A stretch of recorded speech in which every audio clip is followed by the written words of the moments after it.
What's going on, guys? Tower number 9 here, and we're going to do another Star Wars Unlimited TCG preview card review, going into a little more detail than you were getting in the earlier shorts, and covering some of the cards that we've seen previewed towards the end of January here. So let's start off with Bendu. So Bendu is an interesting guy. So he is a force creature and he is a 6 cost 4/7 Sentinel. On attack, the next non-heroism, non-villainy card you play this phase costs 2 less, and he is in the vigilance aspect. He's actually double vigilance.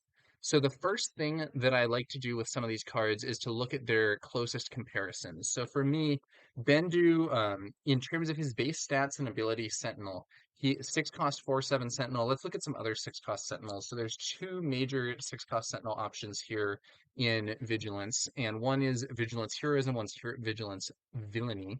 So here we have Obi-Wan, the heroic option, also 6 cost. He's Force 6, so he's -1 HP compared to Bendu. And he has Sentinel. He also has the Force trait, and when defeated, give 2 experience tokens to another friendly unit.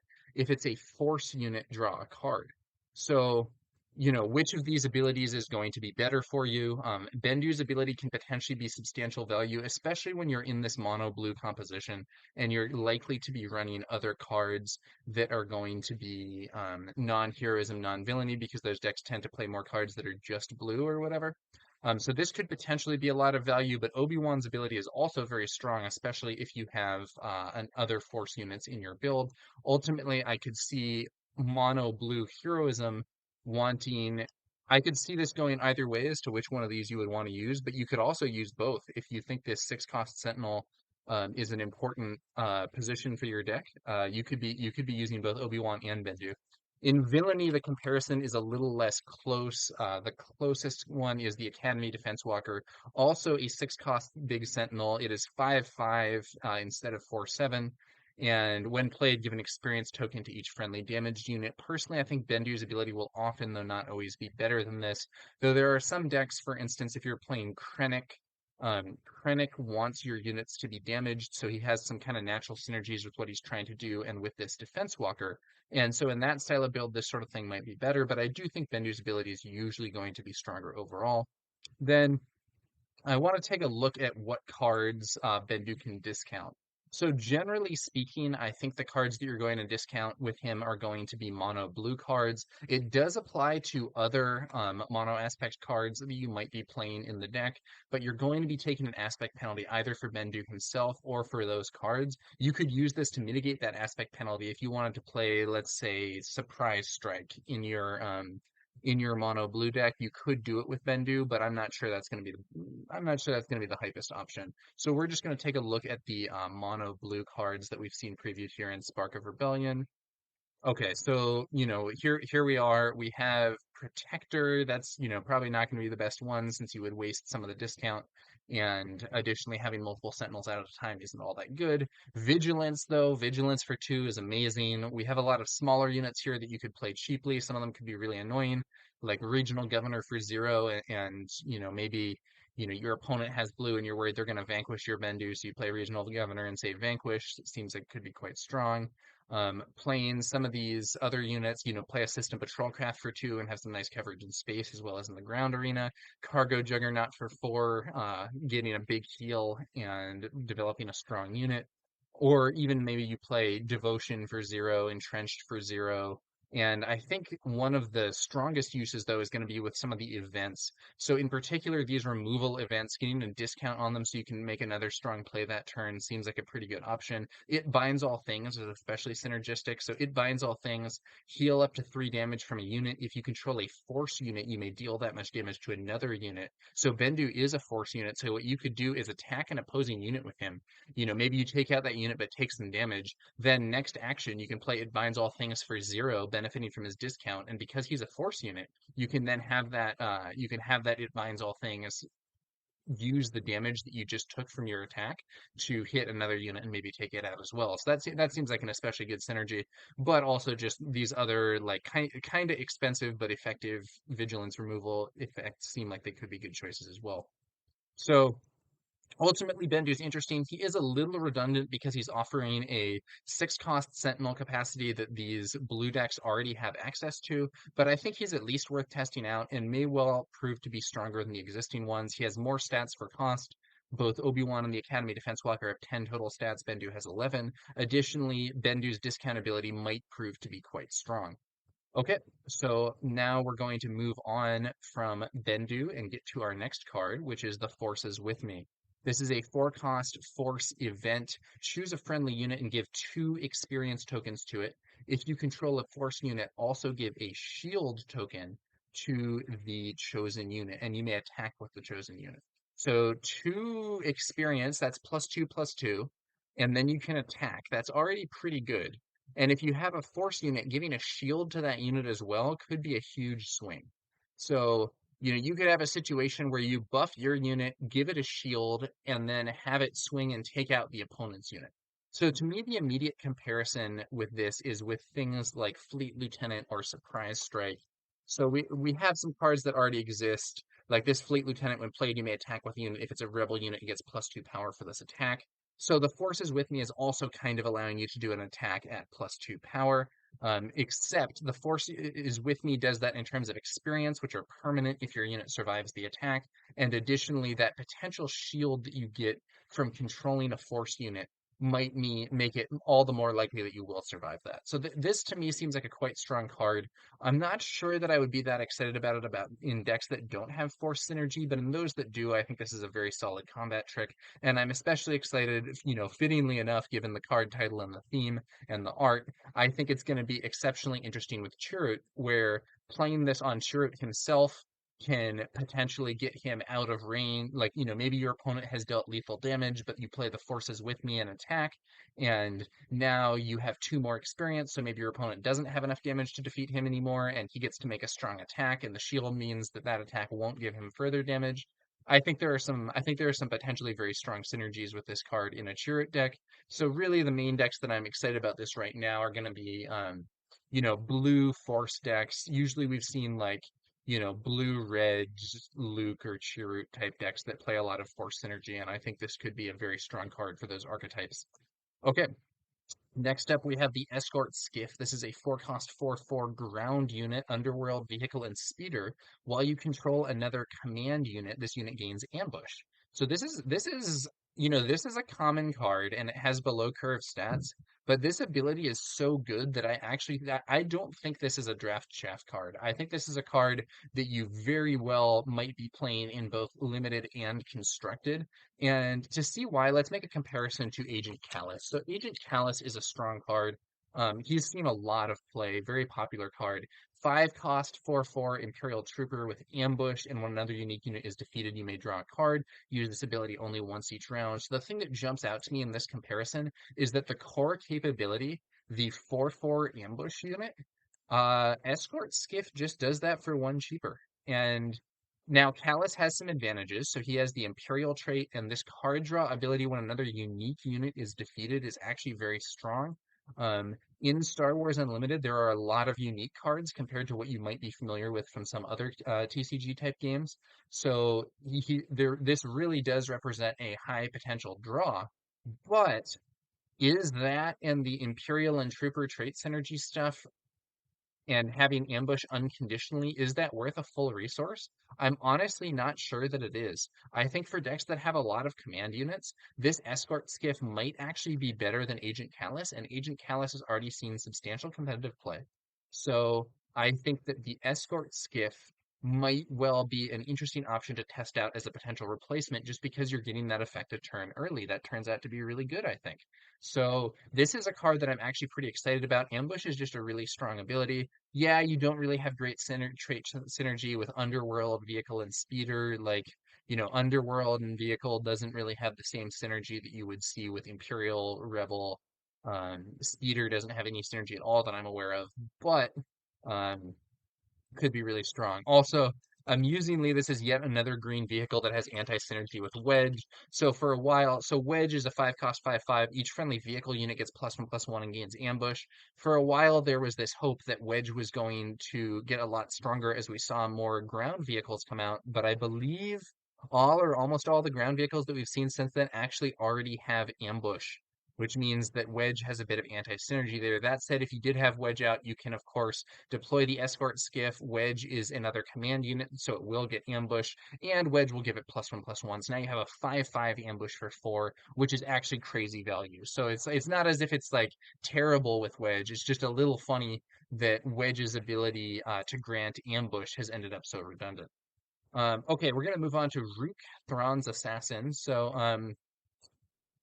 Okay, so minor spoiler, or okay, major spoiler for the original Thrawn trilogy.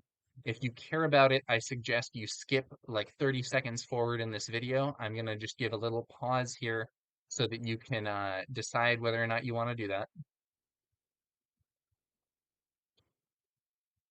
Okay, now that the people who care about spoilers for the original Thrawn trilogy are gone, this name is an excellent pun because Rook in the original Thrawn trilogy actually kills Thrawn. Um, so Thrawn's assassin here has a real double meaning because on the one hand, he is an assassin working for Thrawn, and on the other hand, in the original trilogy, he is the one to assassinate Thrawn. Just something to consider, and I'm pretty sure that was an intentional wordplay too. So kudos to whoever at FFG thought of this subtitle. I thought it was quite clever. Okay, Thrawn trilogy spoilers over. Um, Rook, Thrawn's assassin, 5 cost 3/6, shielded. When you play this unit, give a shield token to it. When this unit deals combat damage to a non-leader unit while attacking, defeat that unit. So this is a and let's zoom in a bit here. There we go. Okay, so this is and it has the Imperial trait, no other traits, so not a trooper, but this is a really strong card in principle. It does have a few weaknesses that might make it not as great as it first appears, but the upside is pretty great. So first off, 5 cost 3/6. That's 9 points of stats. This is a little bad. So you can get 9 points of stats at 4 cost. You can actually get a 3/7 at 4 cost, or Jabba, who's a 2/8 and has abilities. But when you see this guy's abilities, these low stats make more sense, especially with the stats being backloaded onto HP. Because when this unit deals combat damage to a non-leader unit while attacking, defeat that unit. So what this really means is that the fact that you have low power doesn't really matter that much unless you're attacking the base, because he can just swing in and defeat even like an AT-AT. Your opponent could have like, a 10 resource 97th Legion, so it would be a 10/10. And Rook would not only defeat it in one hit, he would absorb their retaliation with his shield token and still be on the board as a 3/6 with a strong ability. That's really good. And this has a lot of synergy also. I know a ton of stuff has synergy with this, but Energy Conversion Lab, play a unit that costs 6 or less from your hand, give it ambush for the space. This is probably the best base in the game, maybe the best card in the game. Overall, just a really, really powerful card. But it works great with this guy because you can ambush him in and take out any non-leader unit on the ground, unless they have a shield, of course. It's worth noting that you have to actually get damage through to the unit. So if they have a shield and you knock off the shield but don't damage the unit itself, this ability does not work. But then you can choose to resolve shielded before or after ambush. If they have a huge unit like that 97th Legion, you resolve shielded first, lose your shield, defeat the unit. But if it's a smaller unit that doesn't have enough power to actually defeat your 6 HP, you can hit them, take the retaliation damage, and then put your shield on afterwards. So, if you're hitting, like, let's say a 3 power unit, you can go down to 3 HP, then put the shield on, and then you have a shielded Rook that will most likely take 2 more hits to kill. So pretty interesting situation. Might not be as good, of course, if you're playing against Vigilance or something else that can potentially remove you through shields, but something to consider. One thing to note, though, is that this ability is not Death Touch from Magic the Gathering, so it does not work with cards like Strike True. So this is when this unit deals combat damage to a non-leader unit while attacking, defeat that unit. So Strike True, a friendly unit deals damage equal to its power to an enemy unit, but that doesn't work because this requires combat damage, and it also actually requires while attacking, which I didn't actually realize at first. And that does mean that if opponents are targeting this guy and attacking him, this ability is not active. So there are some kind of weaknesses there. Also, if you play him without ambush, he's a 5 cost unit that doesn't make an immediate impact. He might be a big threat for later, but he's not necessarily doing something right then. The other caveat that I want to give for this unit is that he's not great against a lot of aggro decks that play a bunch of smaller units because, let's say that you're playing against like Sabine or Leia and they're swarming you with 2 and 3 cost units. Or maybe even 1 and 2 cost units. At that point, 3 power is already enough to defeat most of their units. So like you can already defeat Sabine or Battlefield Marine or whatever in 1 hit. And this ability is getting relatively low value. Yeah, maybe you're going to be able to defeat Fighters for Freedom in 1 hit or something. But if a lot of the units that this guy is opposing would be defeated by the 3 power anyway, he ends up being a bit clunky. That said, the upside of this is really high, and I do think he'll see significant play. He's especially strong if we see decks playing units like the Academy Defense Walker, the big AT-AT, the AT-ST, other larger like walkers, big ground units. He works well against sentinels. Overall, I think he'll see significant play, though there are definitely a few weaknesses. Okay, next up we're going to see the Gamorrean Guards. This is a 4 cost 4/4 while you control another cunning unit. This unit gains Sentinel. So very similar to the Escort Skiff that we saw earlier in the sense of mono aspect 4 cost 4/4. And sorry, one other note about Rook is that he's going to be really good in draft. You should play him. If you draft this guy and you have appropriate colors, he's going to be very strong. Draft usually has a lot more like unit battles and stuff, and I think he'll be very well suited to that. Okay.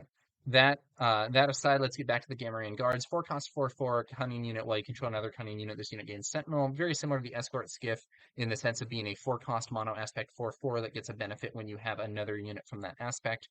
However, I think that the Gamorrean Guards are a fair bit worse. I'm not saying that they're unplayable, but I think they're a fair bit worse simply because I think Sentinel isn't quite as good a keyword as Ambush. I think Ambush is maybe the best keyword currently in the game, and Sentinel is decent. I'm not saying Sentinel is bad. It can be very useful in the right circumstance.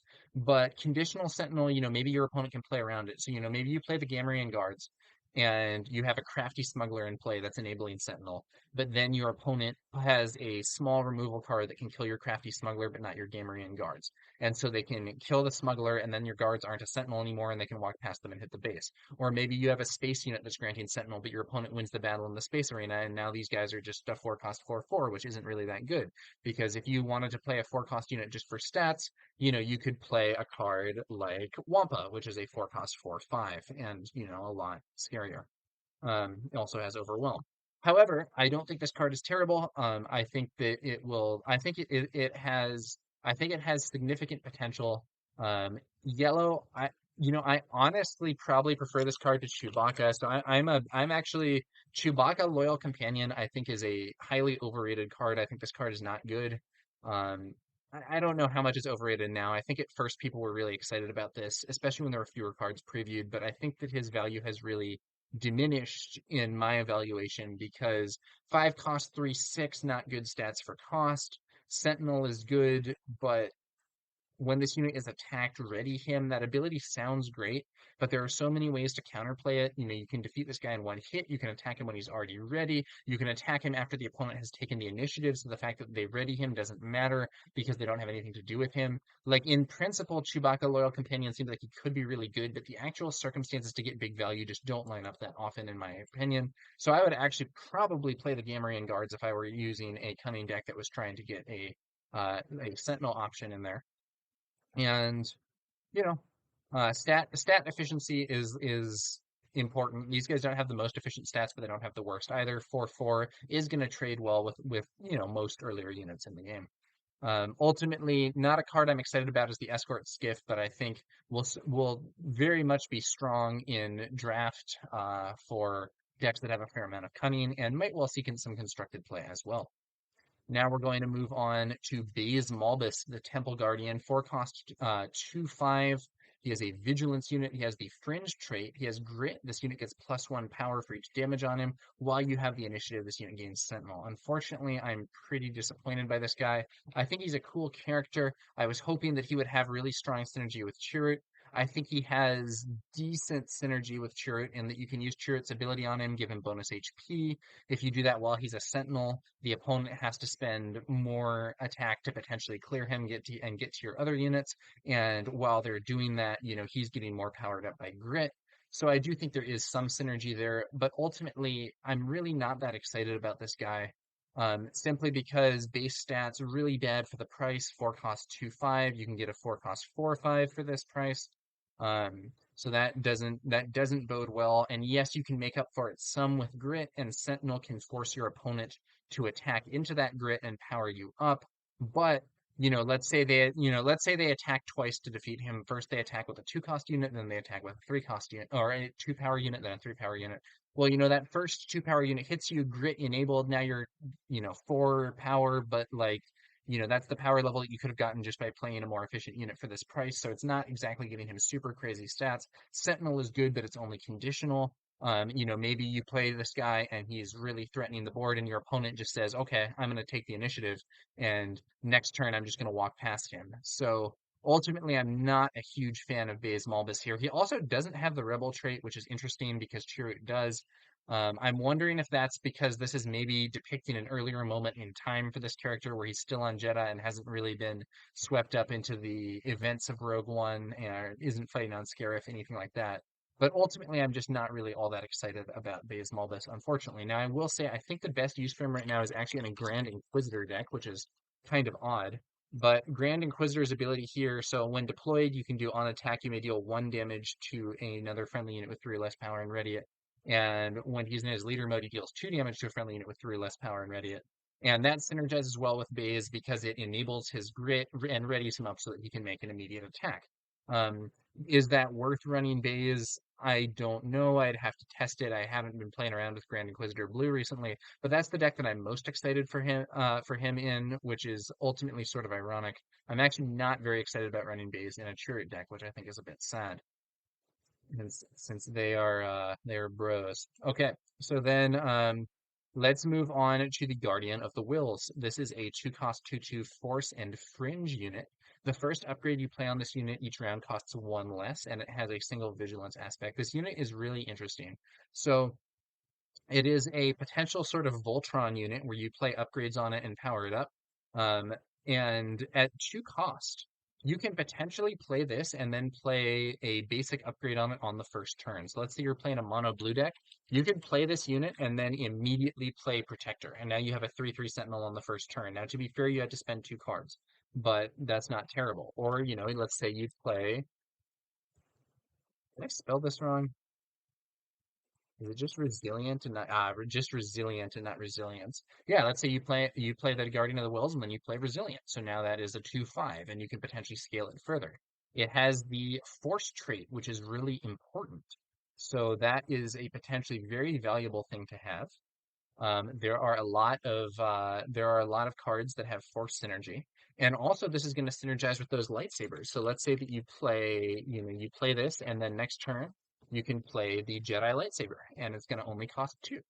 And so now you are getting this benefit from attaching it to a force unit. This unit is now a 5/5, and you still have a resource left over, which you could maybe use to play another force synergy card. Like maybe you're going to play a force throw, and that's going to just cost 1, and that's your other resource, and you're going to hit your opponent with that. Or, maybe you're playing it. This isn't a heroism unit, it is just vigilance. Maybe you're playing Guardian of the Wills in a villainy deck, and so instead of the Jedi lightsaber, you're getting the Fallen lightsaber, which is very similar. So now you're getting 3/3, and on attack, deal 1 damage to each ground unit the defending player controls. And then maybe you're using that extra resource to play Force Throw. Because you're discounting it by 1 since you control a force unit, so it only costs 1. And you can hit an opposing unit really hard. Um, I don't know. Is this gonna be worth it? So now the disadvantage of this is that the base stats are really bad. So 2 cost 2/2 is not really something you want to be doing. So a 2 cost unit generally has 5 points of stats. With there's the Battlefield Marine, which is above curve, and it's just 3/3 vanilla and no text. That's a very good unit. Um, so Guardian of the Wills here, it is a little inefficient, and it's also inefficient just compared to like basic, 2/3s or 3/2s or whatever. It's not going to trade well on its own. Now, one thing I'll say is that it's safer to play this if you're going first, because let's say I play Guardian of the Wills and my opponent plays a basic 2-cost 3/2. Let's say Seasoned Shore Trooper. This card is widely played and it has cool art, so I like showing it off. I really like this piece of art. So Seasoned Shore Trooper 2-cost 2/3. So, if the opponent plays this and you play Guardian of the Wills and you don't have a upgrade to buff it that turn or some other trick, they can just swing into you immediately on the next turn and remove your unit. But if you play it and you're going first and your plan is to play one of those lightsabers next turn or whatever, now you can get in business before they have the chance to swing at you. So one of those things where the initiative really matters in this game, and it can be quite important with a card like this. Ultimately, I'm not entirely sure where this will end up. I personally think this effect might well be strong enough in decks that have a lot of upgrades for this to see constructed play. I would and in decks so I think the ideal for this is a deck that has a lot of upgrades and a lot of force synergies. Maybe a blue-red heroism or red-blue villainy deck, something like that. But I do think this could be a potentially quite strong card in that environment. One note is that it does only apply to the first upgrade you play on this unit each round, so you can't play this and then be like, okay, first round Guardian of the Wills, then I'm going to play Protector, then I'm going to play Resilient, then I'm going to play another Resilient, and now I have a super unit. No, it doesn't work that way, which is probably good. Okay, so we're going to move on to General Krell, Heartless Tactician, 5-cost, 5/4 double command unit. He has Force, Jedi, and Republic traits. Interestingly, the only card with the Republic trait other than Mace Windu right now. But I have a feeling that's going to change when set 3 comes around and we see the, what is it? Is it Shadows?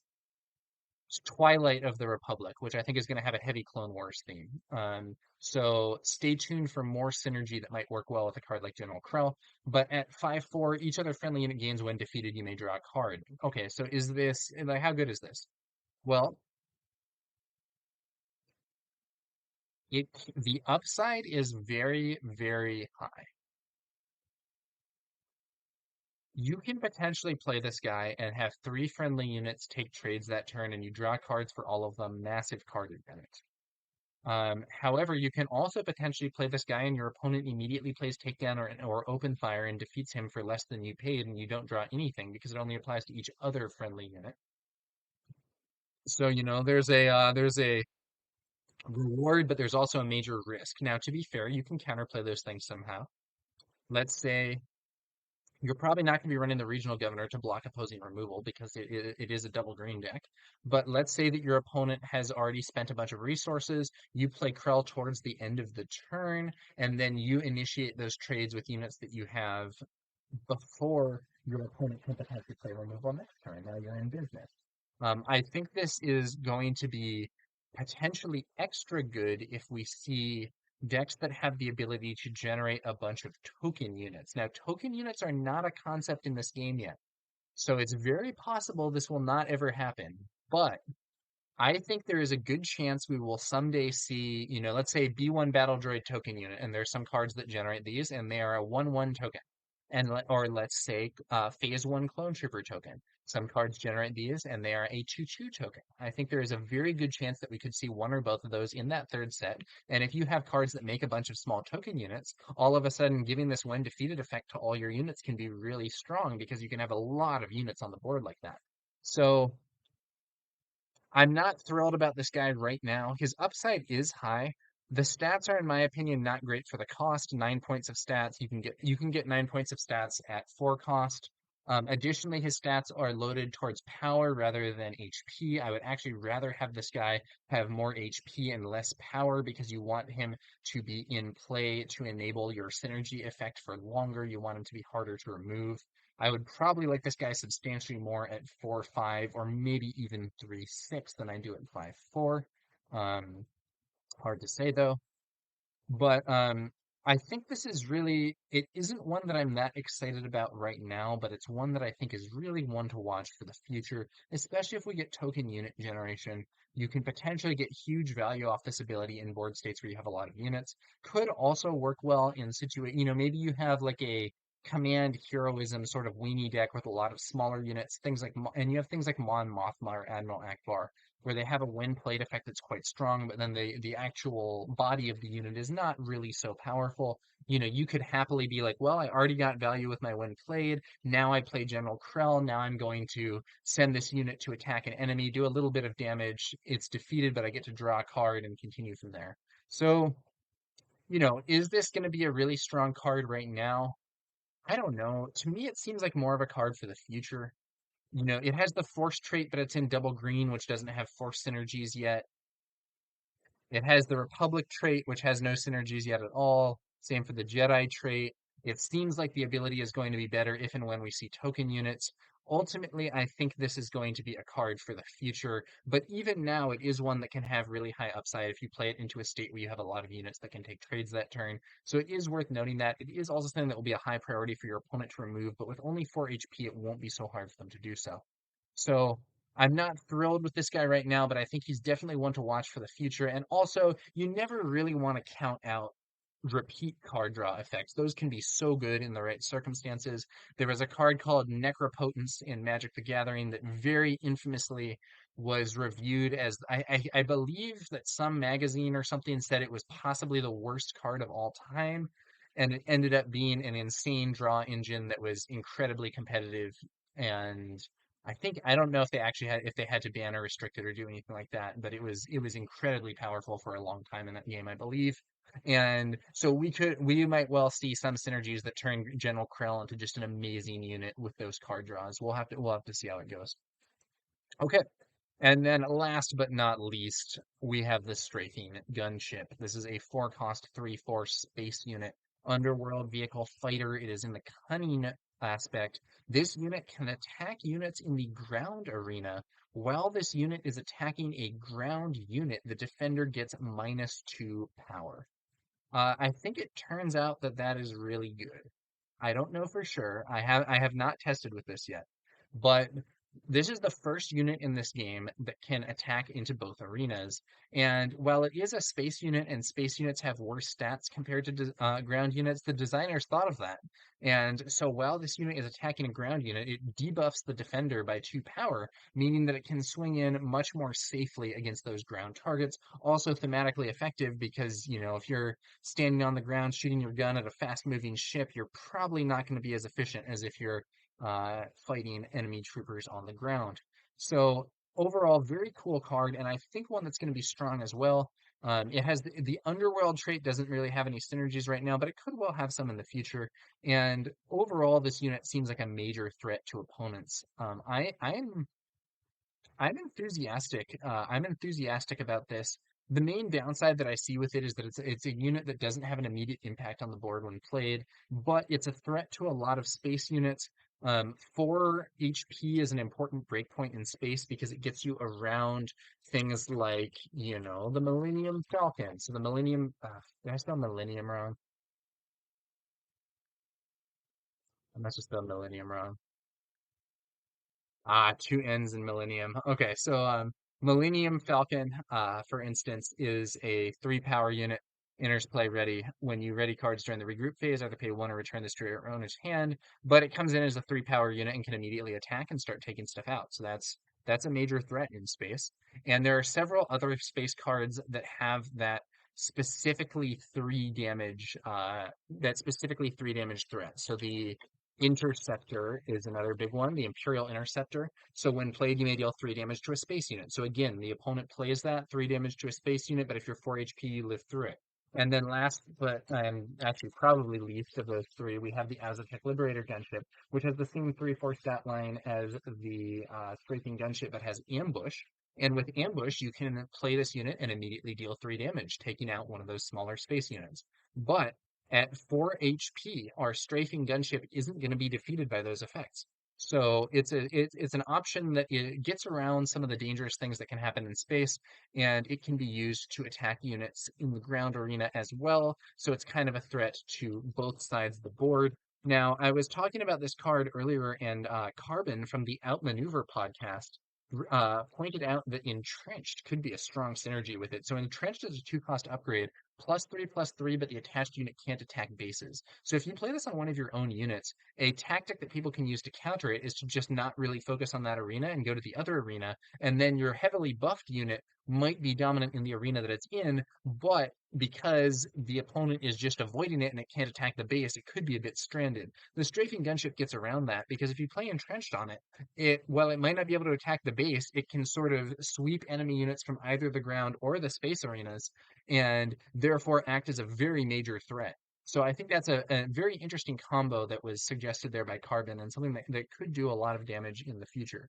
Um, Overall, I'm pretty enthusiastic about this card. I think it's a nice, kind of a nice double threat, really a triple threat actually, because it's threatening to the opponent's space units, especially the small fighters that are commonly played. It's threatening to the opponent's ground units, and you can just use it to attack the base if necessary. One note is that this has an interesting interaction, I believe, with the Sentinel ability.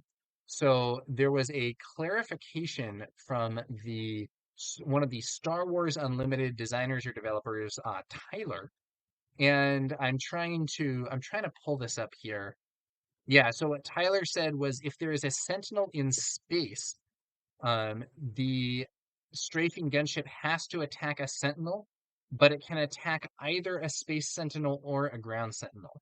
If there is only a Sentinel in the ground and not in space, the gunship can ignore it and just attack whatever it wants.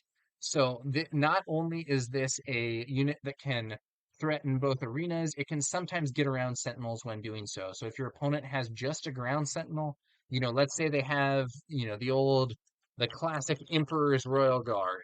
So Emperor's Royal Guard, 3 cost 3/4. While you control an official unit, this unit gains Sentinel. Let's say they have that, and Colonel Yularen is on the field as an official to give that Royal Guard Sentinel, and your opponent thinks they're safe. Well, your strafing gunship can ignore that. It only has 3 power, so it wouldn't be able to defeat the Emperor's Royal Guard, but it could fly over their heads, take out Colonel Yularen, and now the opponent might not have an official unit, so the Royal Guard loses Sentinel, and your ground units can attack the base. Potentially a very threatening thing, and worth noting for players. So very interesting card. I think this strafing gunship is one of the coolest designs that we've seen so far in this game, and a card that I expect to see play in both constructed and limited. It's possible that the fact that it doesn't have a huge immediate impact on the board when you play it will make it less efficient than it looks in constructed, but I think in limited at least this card is going to be extremely threatening, and honestly I'm pretty optimistic about it for some constructed decks as well. Okay, so that's going to do it for this one, guys. I believe we've already done the overview for these other cards, the Confiscate, the Don't Get Cocky, the Reinforcement Walker. So another 9 previews that for this video, and we're gonna keep doing these reviews and reactions with the YouTube shorts as a card is previewed, followed up by a more in-depth video like this one once we have more cards to cover, just because it would be a little odd to do a bunch of 5-minute videos, in my opinion. So we have the short initial take and then the more in-depth thing once we have enough material for a longer video. Going to keep trying with that format as we see a few more previews. One other note, we have 228 cards previewed. This set has 252 cards. So that means that there are, I believe, 24 cards left to preview. And not counting all the hyperspace and all the showcase versions, all the fancy stuff. But 24 cards left to preview, and we could have every card from this first set previewed we could see it in just maybe even 1 week, 2 weeks, 3 weeks, depending on how fast they do these last reveals. We could soon have the entire set for Spark of Rebellion, and I for one am very excited. Um, a few other just notes before I close things down. So one of them is I have been writing these some introductory articles to this game for the Fifth Trooper blog, and you can find links to them in the video description below.